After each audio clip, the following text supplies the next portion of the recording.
Hello les réseaux, hello les amis, j'espère que vous allez bien. Bon, on est lundi 11 septembre et ce soir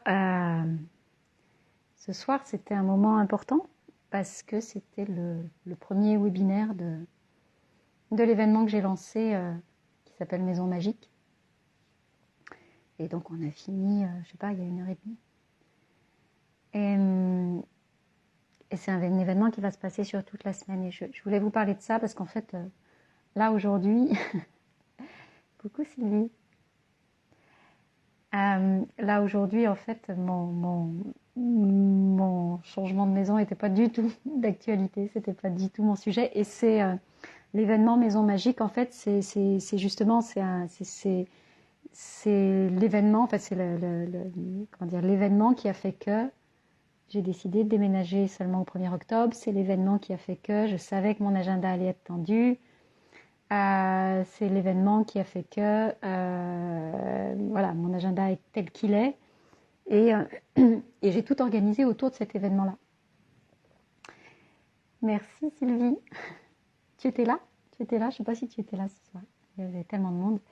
Mais voilà, donc cet événement Maison Magique, en fait, c'est un acteur à part entière de mon projet, de mon changement de maison, là, de ce qui se passe en ce moment dans ma vie et de comment je fais mes choix en fait pour ma prochaine maison. C'est cet événement-là qui détermine non seulement tout le calendrier, mais aussi la gestion de mon énergie.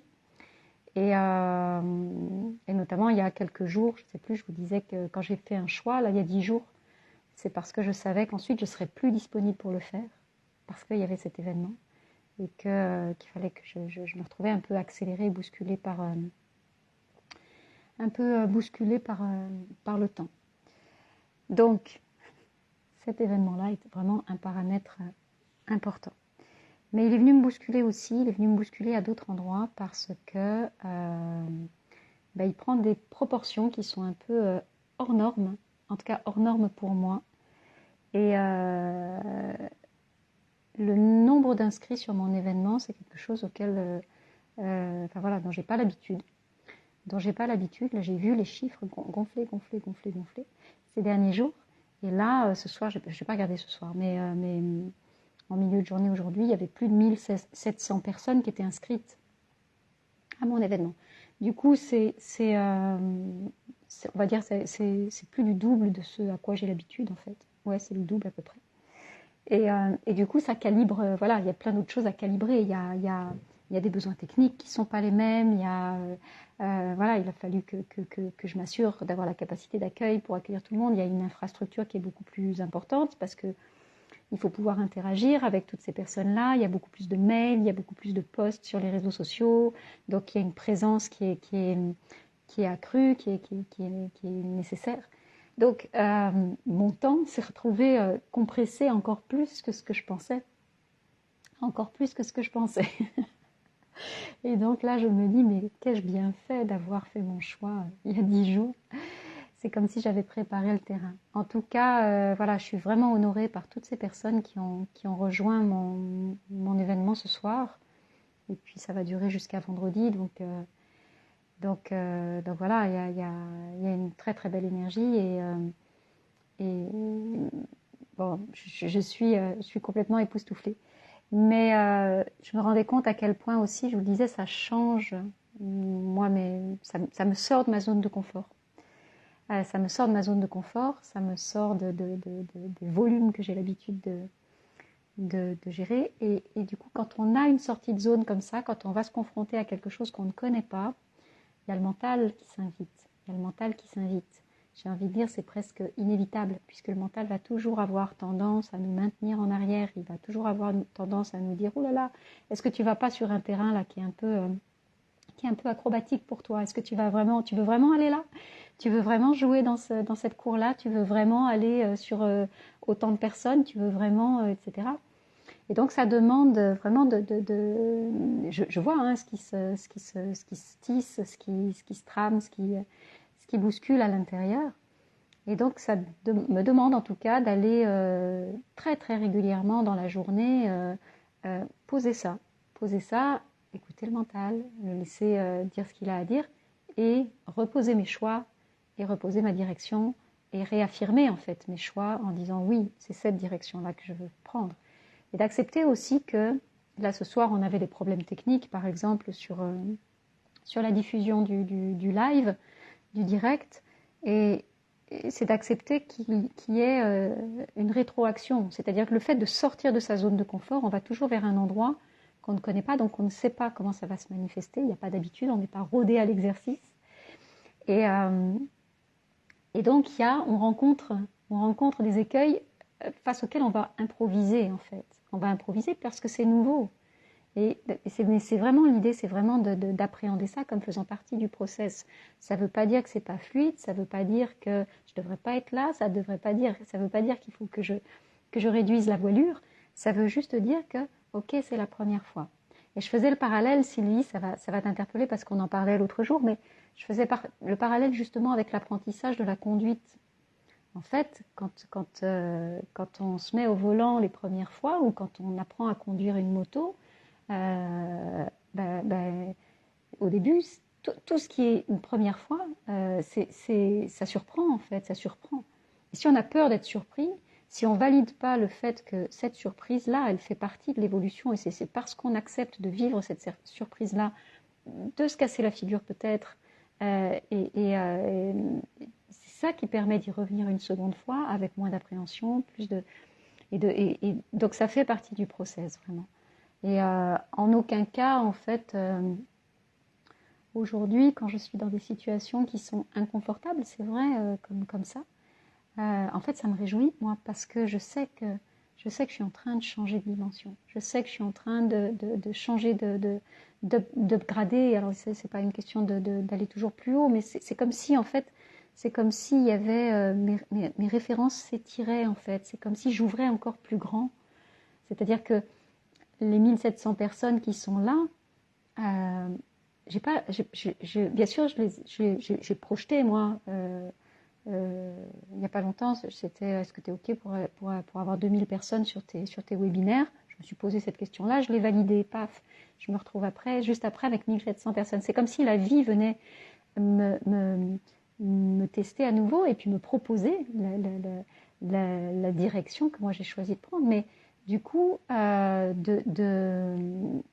si je ne validais pas ça, si je suivais pas le chemin, c'est comme si je fermais à la vie, à ce qu'elle me propose. Donc oui, j'y vais.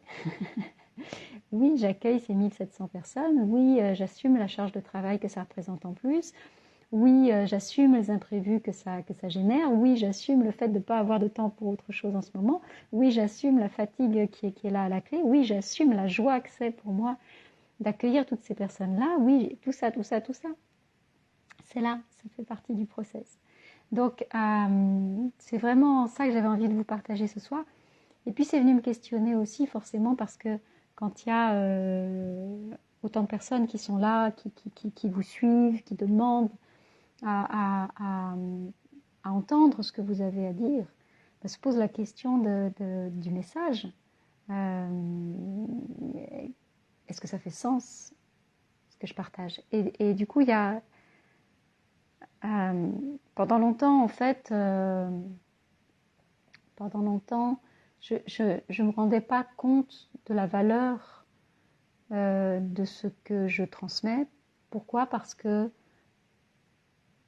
comment dire, pour moi, c'est une évidence. C'est une évidence. Ma relation avec les maisons, c'est une évidence. Ce que je perçois d'elles, c'est une évidence. Et donc, puisque c'est facile pour moi, j'ai envie de dire, il n'y avait pas de valeur. Alors là-dessus, moi, c'est des choses sur lesquelles j'ai à bosser aussi. Il faut que ce soit difficile, laborieux pour que ça ait de la valeur. C'est ce que j'essaie de détricoter. C'est une jolie croyance que j'ai nourrie pendant longtemps. Mais effectivement, aujourd'hui, moi, je suis tellement heureuse de pouvoir partager ça avec tellement de gens et que ça puisse impacter leur vie, votre vie, voilà, et que ça puisse vous aider à changer de vision. Parce que moi, ce qui me désespère profondément, c'est quand je vois toute cette souffrance qu'il y a dans les maisons, toute cette souffrance des personnes chez elles, tout ce qui vous tire vers le bas, tout ce qui est compliqué, tout ce qui est...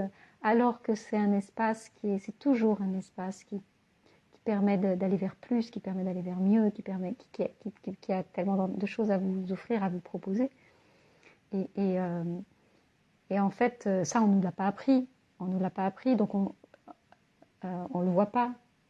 On le voit pas. Moi, je le vois, mais voilà. Donc c'est vraiment ça que j'ai envie de partager. Je considère que personne ne devrait être en souffrance dans sa maison. Et c'est tellement fréquent en fait. Les maisons, c'est des espaces à huis clos, c'est des espaces fermés souvent, et il y a des drames qui se jouent dans les maisons, il y a de la solitude, il y a de la violence aussi parfois, il y a des burn-out, il y a tout ça. Tout ça, ça se passe à huis clos, ça se passe à l'intérieur des maisons.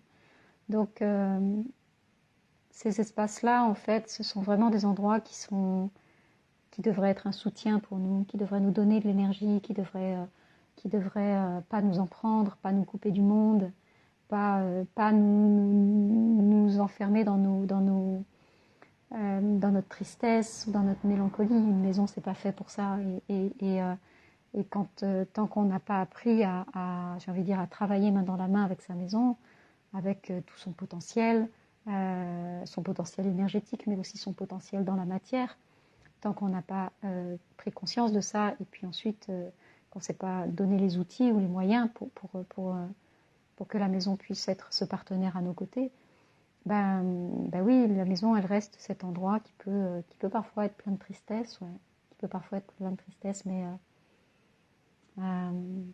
franchement, quel dommage, quel dommage. Voilà mes amis, ce que j'avais envie de vous partager ce soir, c'est total impro, c'est du vrac, c'est livré comme ça. Et moi, je suis en vrac ce soir, j'ai encore beaucoup de boulot. Donc, je vais vous laisser là-dessus. On se retrouve demain. Je vous souhaite une belle nuit et je vous embrasse fort.